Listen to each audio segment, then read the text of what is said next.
Bene ragazzi, bentornati. Continuiamo a parlare, prendo il pennarello, continuiamo a parlare di Unione Sovietica. Allora, vi ho già detto che io ho realizzato le prime due lezioni che trovate qui in questo macro argomento per i miei studenti ed erano brevi per una questione di sintesi didattica, d'accordo? Poi vi erano anche degli argomenti che ho appena accennato, ho detto loro di andare a studiare dal libro e così via, perché il tempo era scarso. Poi, come vi ho detto, ho inserito questa seconda parte di video lezioni sull'Unione Sovietica, dalla terza in poi, per approfondire, per riflettere su alcuni argomenti spiegati, aggiungere altri argomenti. Quindi andiamo avanti sull'Unione Sovietica. Avete visto che la differenza sta anche nel modo in cui sono vestito. Le prime due lezioni sono realizzate durante la chiusura per il coronavirus, quindi ero vestito pesante perché era inverno, e invece queste lezioni le sto registrando d'estate. Alla fine della lezione precedente ho detto che parliamo dell'avvicendamento al potere sovietico di Stalin al posto di Lenin. Però una cosa però mi è sfuggita prima di parlare proprio della morte di Lenin: il fatto che nel 1922 l'Unione Sovietica persegue buone relazioni diplomatiche ed economiche con le potenze capitalistiche occidentali e viene accettata nel 1922. L'Unione Sovietica viene riconosciuta ufficialmente da parte della Germania, poi seguiranno le altre potenze, Gran Bretagna e poi nel 1924 tutte le altre potenze occidentali. Lenin e gli altri faranno partecipare il suo governo anche a conferenze internazionali, anche a incontri di tipo economico. Lenin stesso addirittura dirà: ci presentiamo all'estero come mercanti, abbiamo bisogno di tutto, abbiamo bisogno di fare i mercanti. Vedete, una posizione ultra pragmatica: abbiamo bisogno di commerciare, abbiamo bisogno di aprirci al commercio internazionale. 1922. Questa è un'ulteriore prova di quello che io vi ho già detto, cioè che a partire dal 21-22 l'idea, la velleità di espandere il comunismo sovietico al di fuori dell'Unione Sovietica era stata ormai archiviata. Era prevalsa la tesi del socialismo in un solo paese e la rivoluzione permanente, la rivoluzione mondiale, viene rinviata chissà quando. Per questo, ovviamente, Lenin e il suo governo vengono accettati dalle potenze occidentali. Le potenze capitalistiche continueranno a considerare l'Unione Sovietica pericolosa, però almeno da un punto di vista commerciale facevano dei buoni affari con essa, d'accordo? Abbiamo già detto in altre lezioni che nel 1924 Lenin muore, ma Lenin è seriamente malato dal 1923, anzi la prima paralisi che gli renderà impossibile gestire il potere è addirittura della fine del 1922, d'accordo? Io vi ho parlato in un'altra lezione anche del testamento di Lenin. Questa cosa è impressionante. Lenin scrisse delle note dicendo di rimuovere Stalin da ogni incarico perché lo considerava troppo brutale, non propriamente autoritario. Nel testamento di Lenin è Trotsky che viene considerato autoritario. Stalin viene considerato rude e brutale da un punto di vista personale, cioè le sue critiche a Stalin, le critiche di Lenin a Stalin, sono critiche che riguardano il carattere, le sue caratteristiche personali. È rude, è brutale, non sa trattare con le persone. Lenin dice: se per noi comunisti questo può essere accettabile, a livello di cariche di governo questo diventa pericoloso. e si lamenta dell'enorme potere che Stalin ha concentrato. Stalin era il capo della burocrazia del partito, era il capo, aveva in mano l'amministrazione del partito. Vi ricordate? È proprio per questo motivo che lui riuscì a spuntarla sul molto più popolare Trotsky. E certo fa un po' impressione vedere il testamento di Lenin, ascoltare il testamento di Lenin. Lenin chiede ai suoi amici di partito di rimuovere Stalin da tutte le cariche. Ho detto in un'altra lezione che Lenin sembra designare al suo successore, al proprio successore Trotsky. Questo non emerge proprio con certezza dal testamento di Lenin. Forse Lenin si illudeva che dopo la sua morte il potere potesse essere gestito da un gruppo, potesse essere gestito collegialmente dai dirigenti bolscevichi. In ogni caso, lui dice Stalin no, parla anche molto bene di Kamenev e così. Perché le sue volontà non vengono rispettate? Perché Lenin, da quando si trova malato, chiuso in una clinica, impossibilitato in qualche modo nelle sue funzioni, lui è controllato da Stalin e dalle guardie di Stalin. Quindi pensate, Stalin ha talmente tanto potere nel partito che riesce anche fisicamente a gestire Lenin malato e ovviamente non farà arrivare da nessuna parte queste note di Lenin, questo testamento di Lenin sarà intercettato, insomma Stalin chiaramente non lo fa pubblicare, verrà conosciuto, verrà rivelato il testamento di Lenin soltanto molto tempo dopo.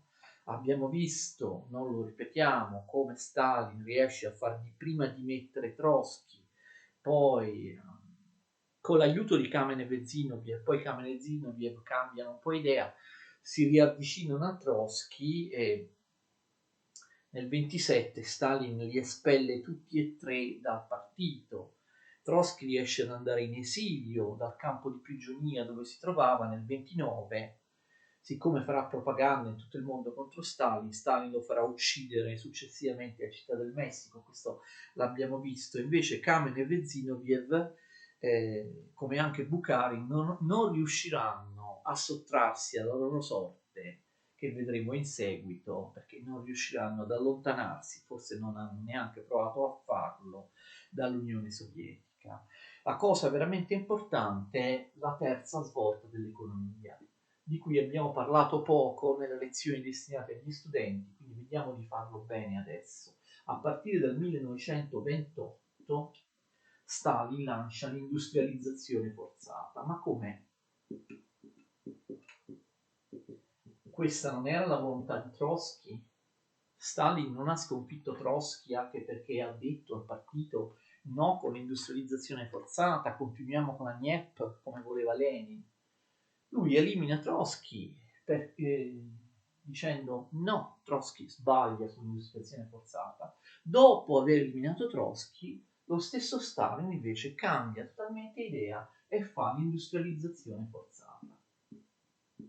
Questo dipende anche dal fatto che la NEP non stesse andando più tanto bene. Ci fu una crisi gravissima sia dell'economia sia dell'industria nel 1927, di cui gli storici non sono ancora riusciti a dare piena spiegazione. In ogni caso Stalin cambia idea. L'industrializzazione forzata è basata su piani quinquennali. Vediamo che significa. I primi due piani quinquennali più importanti sono dal 28 al 32, 5 anni, e poi dal 1933 al 1937, che sono altri 5 anni. Questi sono i primi due piani quinquennali, poi ce ne saranno molti altri, ma questi sono i primi due più importanti, quelli precedenti alla seconda guerra mondiale, quelli che comunque qui ci interessano perché stiamo parlando di questo periodo. Che significa piani quinquennali? L'industria doveva produrre in base ad una logica di pianificazione, cioè l'industrializzazione forzata segue una pianificazione. Tant'è vero che c'è un organismo apposito che si occupa della pianificazione, che si chiama Gosplan, l'organismo che redige i piani quinquennali. Gosplan è l'organismo per la pianificazione, è la contrazione di due parole, d'accordo? Cosa fa il Gosplan? Che significa pianificazione? Che sono questi piani quinquennali? Significa che l'industrializzazione è basata sulla realizzazione di quote di produzione predefinite, predeterminate.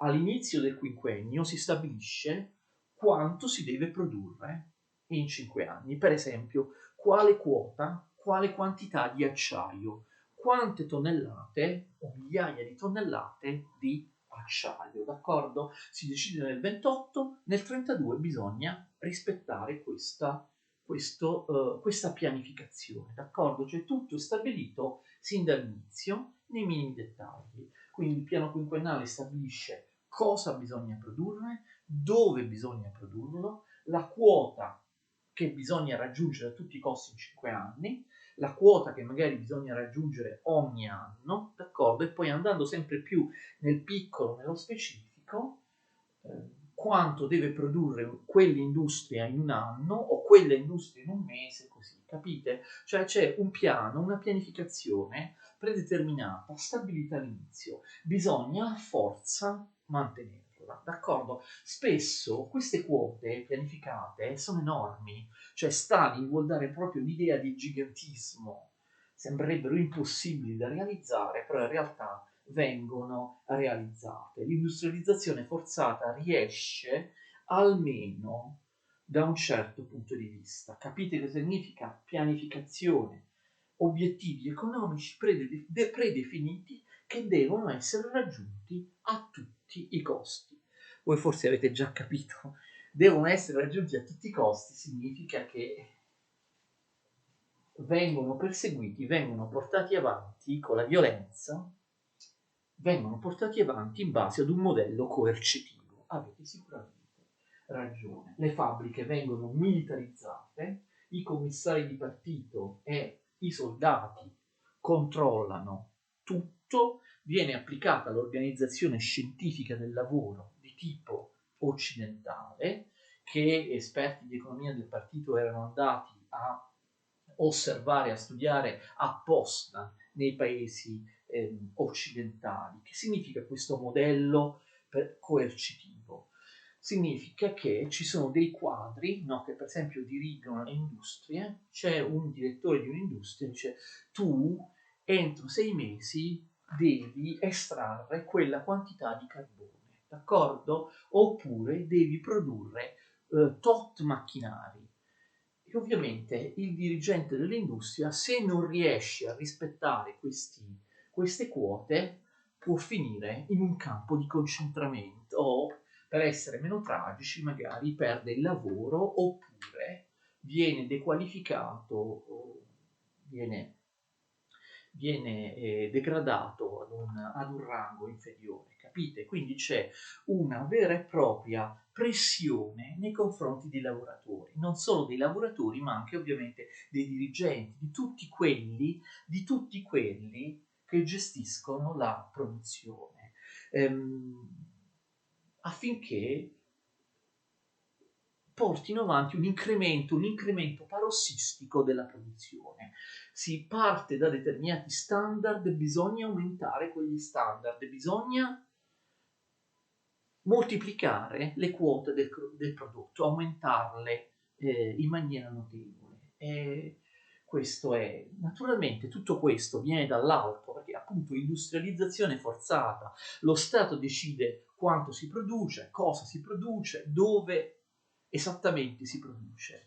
Naturalmente la produzione industriale non dipende affatto dal capitale di rischio di singoli imprenditori, non viene dal basso, è una cosa, capito, stabilita proprio sulla carta a priori dalle autorità sovietiche, dal Gosplan. Quindi si produce senza fare nessuna attenzione al mercato, alla domanda, alle richieste dei consumatori, d'accordo, a ciò che può essere più utile, più remunerativo oppure no. Cioè il mercato non conta assolutamente niente, tant'è vero che a volte si finiscono per produrre cose che magari non servono, d'accordo? Non si segue la legge della domanda e dell'offerta, non si seguono criteri di previsione, di stampo imprenditoriale. Lo Stato stabilisce a priori, cioè a volte può anche stabilire delle quote o stabilire dei tipi di produzione che magari semplicemente così perché piacciono a Stalin, d'accordo? Senza alcun riferimento all'effettiva utilità o all'effettivo guadagno di quella produzione. Può sembrare strano, ma è così. E quindi la pressione sugli operai e sui dirigenti viene anche basata su aumenti salariali e premi individuali. Se tu riesci a produrre di più, se tu riesci a produrre almeno quanto è stato stabilito dal piano, oppure anche di più, avrai un bonus, avrai un aumento di stipendio, oppure avrai una promozione ad un grado più alto, oppure avrai, non so, una casa o una casa migliore, perché anche per esempio la casa, l'automobile, la radio non si acquistano nei negozi, dipendono, ti vengono assegnate dallo Stato all'interno di un sistema burocratico complesso, terribile. E quindi lo stacanovismo viene di solito indicato, questo termine stacanovismo,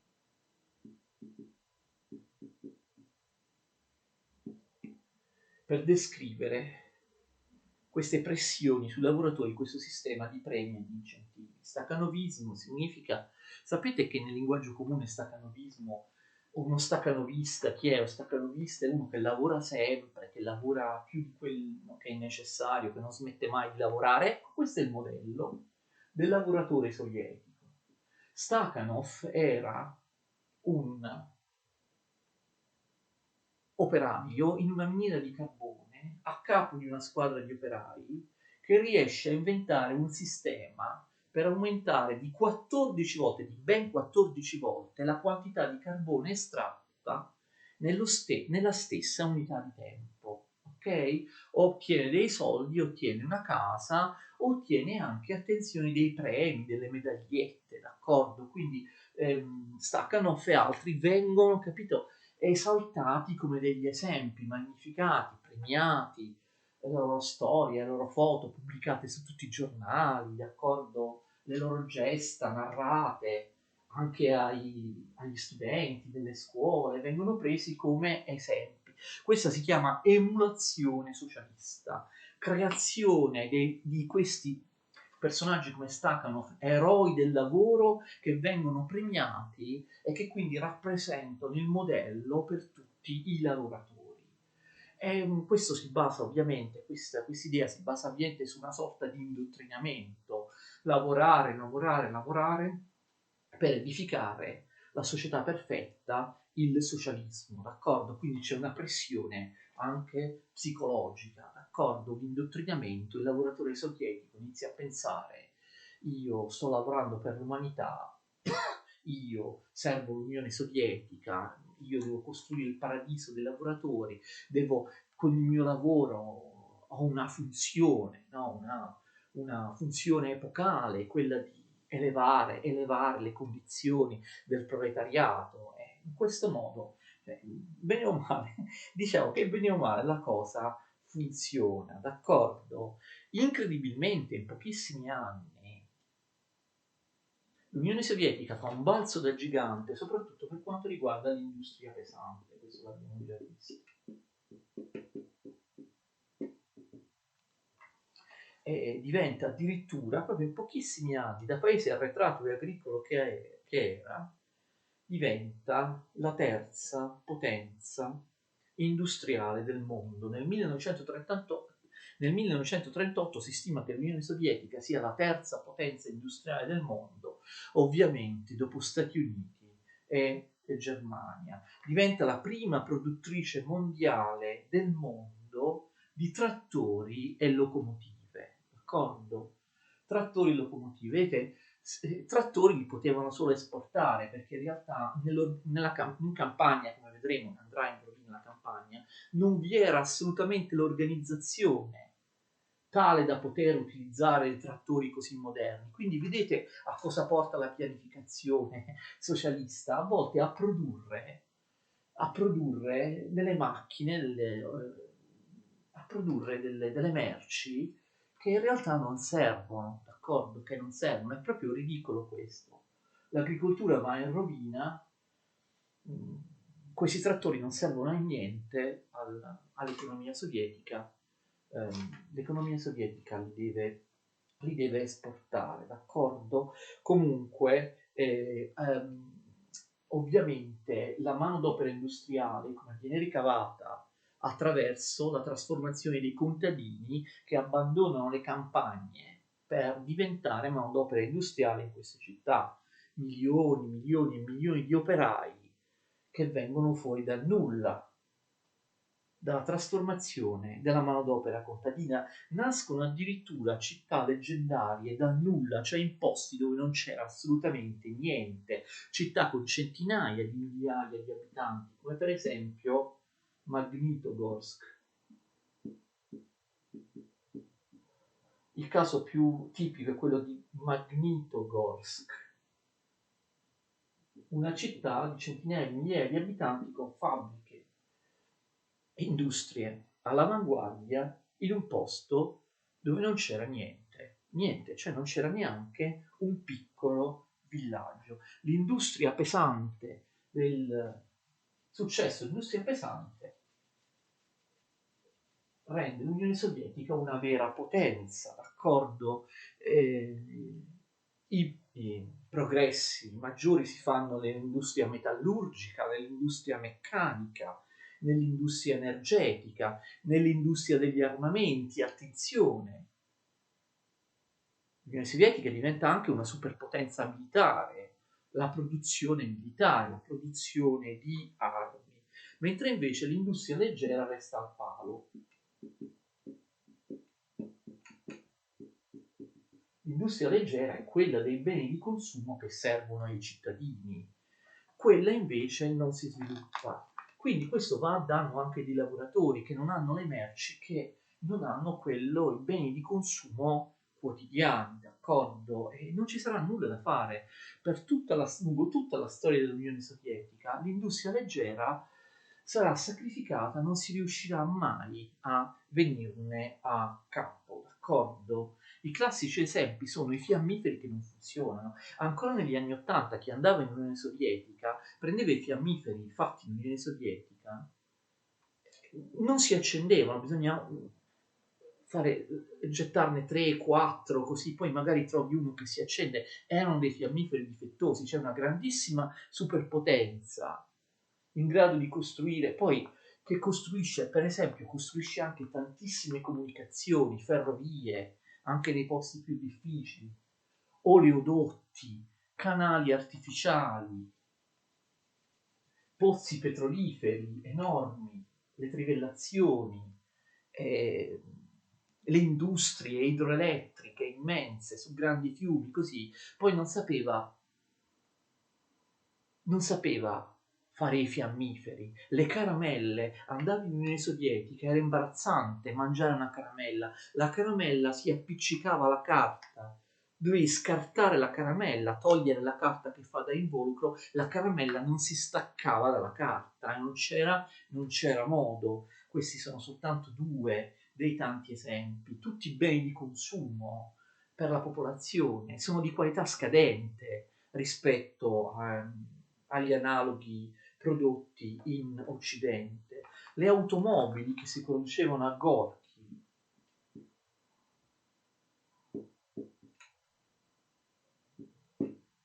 nella città di Gorky si producevano automobili sovietiche, automobili autoctone che erano ridicole, erano pezzi di plastica che si rompevano subito, non raggiungevano gli standard ovviamente dell'industria automobilistica occidentale.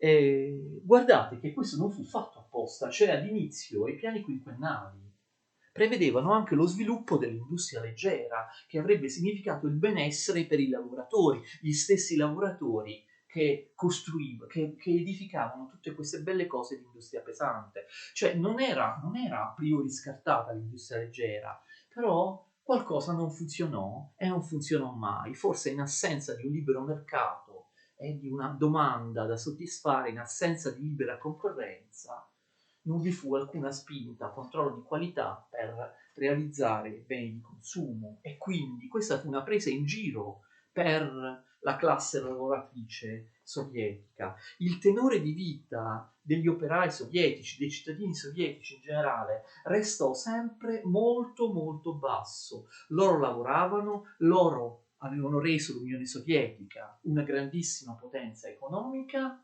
poi però andavano nei supermercati, nei negozi e non trovavano niente, era tutto vuoto, gli scaffali erano vuoti, oppure le merci, qualunque tipo di merci, erano di scarsa qualità, le merci migliori erano solo quelle occidentali. Pensate che succede? Che l'oligarchia del partito, le persone più importanti, consumano solo beni occidentali, sono dei privilegiati.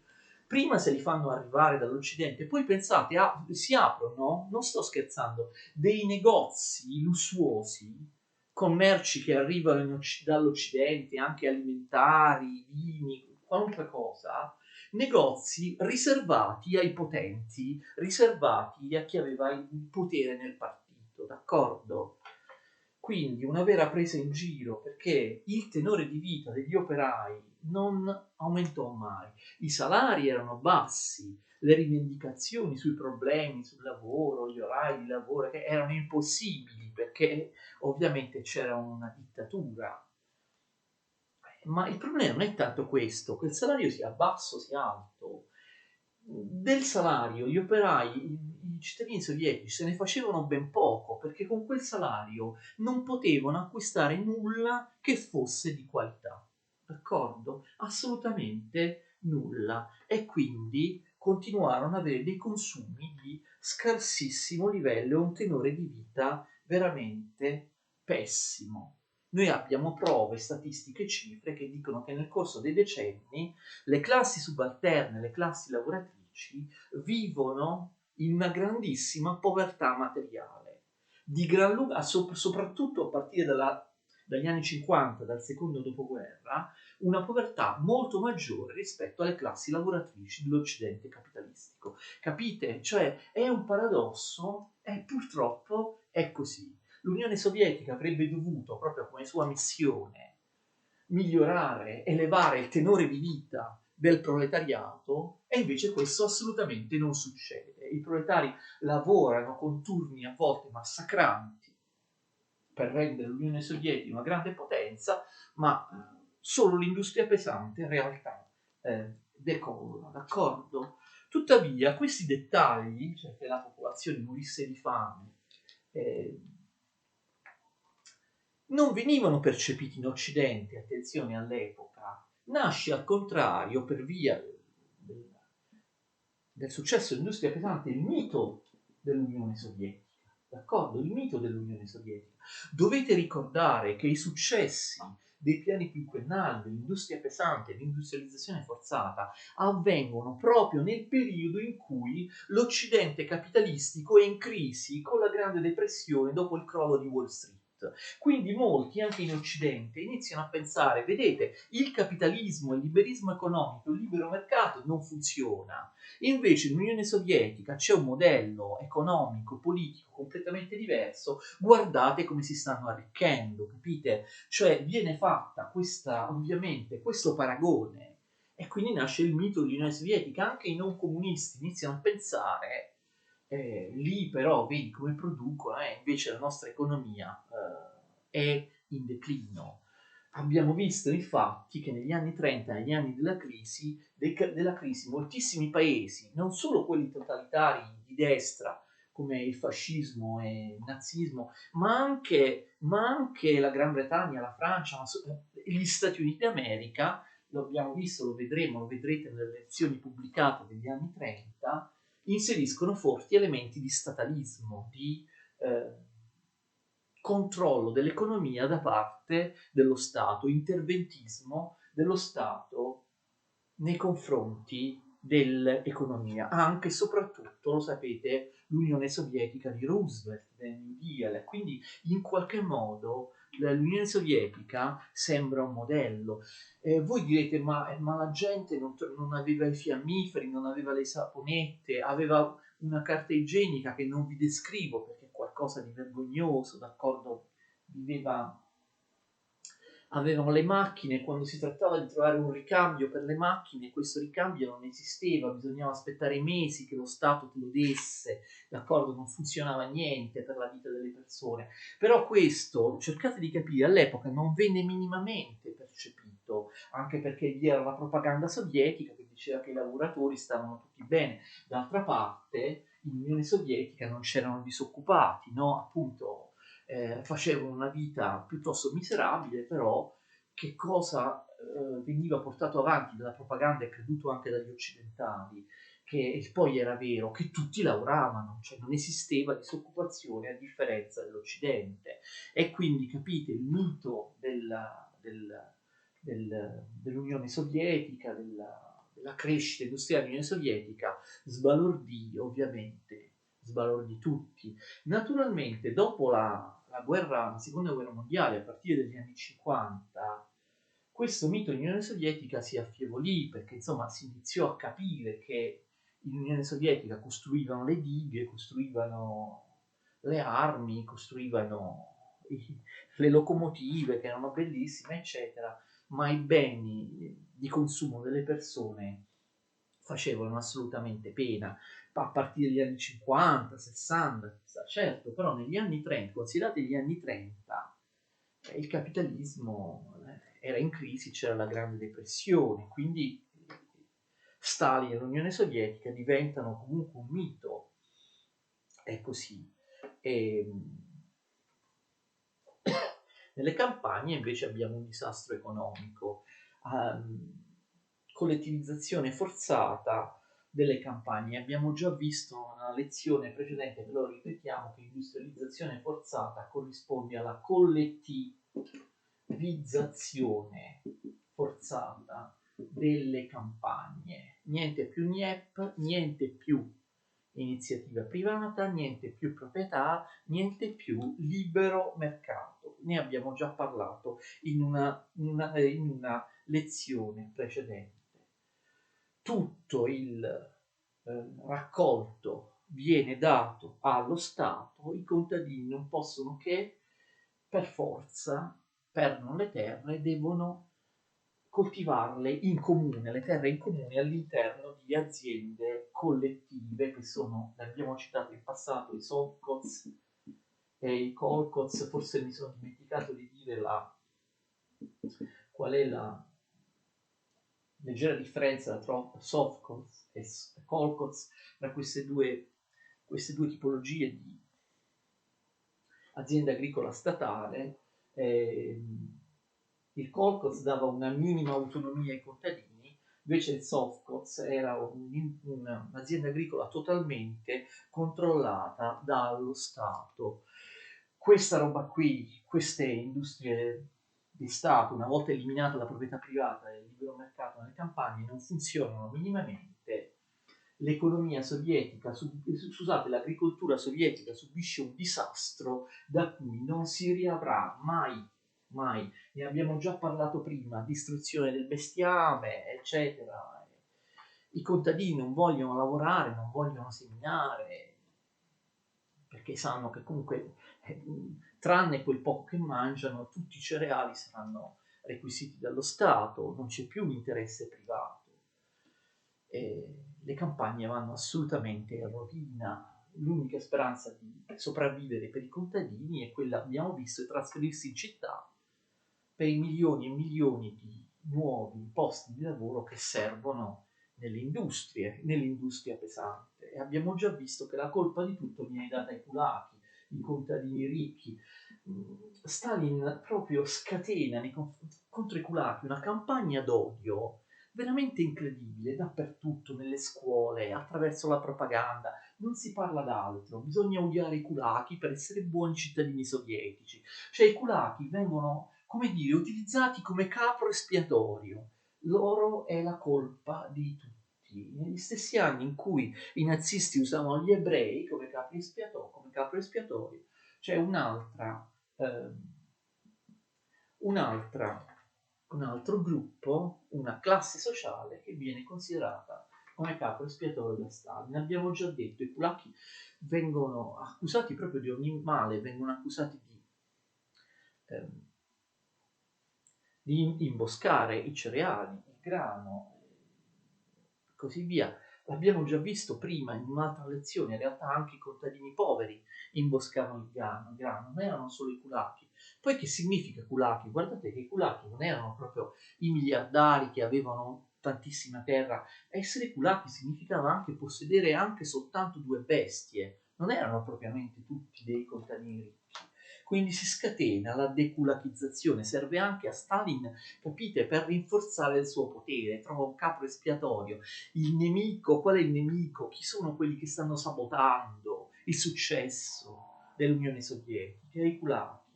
Stalin decide che i kulaki sono nemici di classe e li stermina tutti. Anche donne, bambini, intere famiglie vengono mandate nei campi di sterminio, dei campi di concentramento e di sterminio sovietico che vedremo, si chiamano gulag e vengono eliminati. Questo è il primo grande sterminio di Stalin, non sarà certamente l'ultimo, d'accordo? All'inizio degli anni 30 almeno 5 milioni di persone, dicono gli storici, di kulaki finiscono nei gulag e vengono uccisi, muoiono. La cosa impressionante e molto significativa, e questo ve lo dovete ricordare, che i kulaki vengono eliminati come nemici di classe, cioè semplicemente perché appartengono a una classe sociale, semplicemente perché detengono certe proprietà, almeno 2 bestie. Quindi vengono eliminati perché sono nemici di classe, non per quello che hanno fatto singolarmente. Attenzione, questo è importante. I kulaki vengono eliminati per ciò che sono, non per ciò che fanno. Ciò che sono, l'appartenenza a a un ceto sociale, fa loro meritare la morte. Se voi ci pensate, è stato detto da molti storici, questa è una teoria sottilmente razzista, perché insomma è come per gli ebrei o quelli eliminati da Hitler, vengono eliminati non perché hanno fatto qualcosa di specifico di male, ma perché appartengono ad una razza, ok? Una cosa simile in Unione Sovietica, tu vieni eliminato non per quello che hai fatto, ma perché appartieni ad una classe, sei un nemico di classe, d'accordo? Ti elimino perché appartieni ad una presunta razza, ti elimino perché appartieni ad una classe sociale. Più o meno è la stessa cosa, d'accordo? Pensateci un attimo e pensate anche al fatto che, a differenza di quello che molti pensano, anche il comunismo sovietico perseguitò gli ebrei considerandoli nemici, soprattutto dopo il primo dopoguerra. Stalin aveva programmato un piano di persecuzione terribile nei confronti degli ebrei, che non fu attuato per via della sua morte, ma gli ebrei furono spesso perseguitati anche sul lavoro, anche fino agli anni 70-80 dell'Unione Sovietica. Quindi attenzione a questo, il capro espiatorio non ha bisogno di identificare necessariamente una razza, basta una classe, d'accordo? Poi le carestie, ovviamente le campagne non producono più niente, ci sono carestie, ci sono milioni di morti per queste carestie terrificanti, in particolare quelle del 1932 e quelle del 1933. Ovviamente la propaganda sovietica dice che sono i kulaki alla base della carestia, perché imboscano il grano, perché non fanno funzionare le aziende e così via. Le carestie certo avvengono per il disastro delle campagne, ma c'è una cosa di cui si è parlato poco e che è emersa anche solo ora, da poco tempo, in base a documenti certi, incontrovertibili. Stalin intenzionalmente amplificò le carestie per lasciare morire di fame determinate nazionalità che lui non amava, d'accordo? In particolare questo avvenne in Ucraina, ma non soltanto in Ucraina. Milioni di persone morirono, c'era la carestia. Stalin alimentò apposta la carestia per far morire milioni di ucraini, quelli che vi ricordate erano stati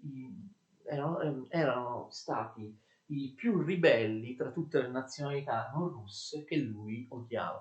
Le carestie vengono usate come armi genocidiarie perché di questo si tratta, di un vero e proprio genocidio nei confronti dell'Ucraina e anche di altri popoli. Noi oggi abbiamo documenti che prima non c'erano, dopo l'apertura degli archivi sovietici, che peraltro è stata soltanto parziale, di persone che parlano, questi documenti, di persone in Ucraina che impazzivano per la fame, interi villaggi di contadini che morivano di fame e Stalin non fece niente per aiutarli, mangiavano i bambini. Quando si dice i comunisti mangiavano i bambini, è vero, durante le carestie morivano di fame, c'erano episodi di cannibalismo, gli stessi genitori cucinavano i bambini, anche i neonati, nel pentolone per mangiarseli.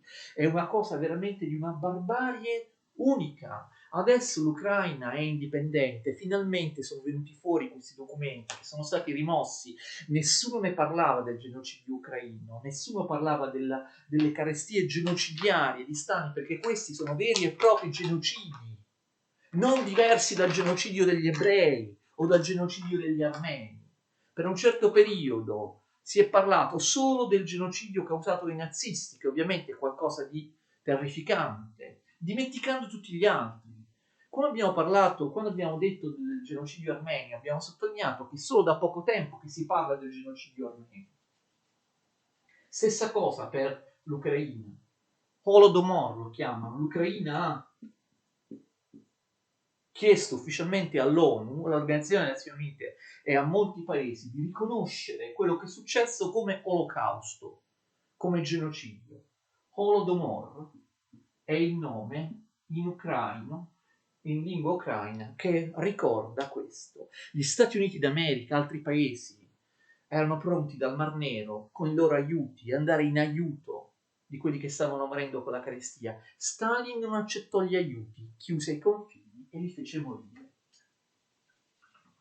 Morirono milioni di persone. Noi oggi abbiamo, non è un'opinione, è una certezza, abbiamo una bibliografia immensa, precisissima, sulle carestie alimentate ad arte da Stalin, le carestie genocidiarie.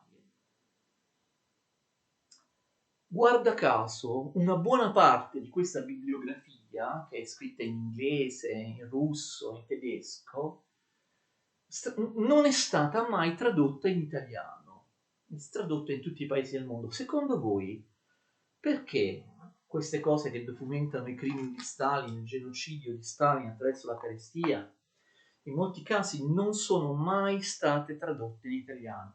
In questi ultimi anni sono usciti libri divulgativi che hanno fatto anche parlare sulla stampa che ricostruiscono il genocidio ucraino, Holodomor, che hanno avuto anche un certo successo di vendita e così via, non c'è dubbio. Però gli studi tecnici, gli studi fondamentali, storiografici, chissà perché non sono stati tradotti in italiano, d'accordo? Quindi dal 1934 al 1939 si scatena il grande terrore, il cosiddetto terrore staliniano. Stalin è considerato uno dei più grandi criminali della storia, responsabile diretto di decine e decine di milioni di morti innocenti. Lo sapevate? vi è giunta solo qualche voce, non sapete i particolari. Seguite la prossima lezione. Ci rivediamo.